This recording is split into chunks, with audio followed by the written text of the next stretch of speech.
আসলে জীবন তো মোমবাতি নয়, তবুও নিভে যায়। মনটা আয়না নয়, তবুও ভেঙে যায়। স্বপ্নগুলো পাখি নয়, তবুও উড়ে যায়। আর মানুষ আবহাওয়া নয়, তবুও সময়ের সাথে বদলে যায়। সত্যি বলতে, জীবনে ভালো থাকতে গেলে কিছু মানুষ থেকে নিজের দূরত্ব বাড়ানোটা প্রয়োজন। প্রথমত ব্যস্ত মানুষ, দ্বিতীয়ত স্বার্থপর মানুষ। তুমি দেখবে ব্যস্ত মানুষগুলো নিজের ইচ্ছা মতোই কথা বলে, আর স্বার্থপর মানুষগুলো নিজের প্রয়োজনেই কথা বলে। তাই এই দুই ধরনের মানুষ থেকে একটু দূরে থাকার চেষ্টা করো। দেখো, দিন শেষে তুমি এটা অনুভব করবে যে কিছু মানুষ তোমাকে সত্যি ব্যবহার করার চেষ্টা করবে, কিছু মানুষ সত্যি সুযোগের সৎ ব্যবহার করার চেষ্টা করে।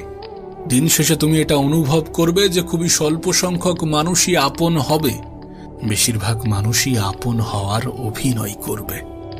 দিন শেষে তুমি যখন আপন মানুষগুলোকে খুঁজতে যাবে, সর্বপ্রথম তুমি নিজেকেই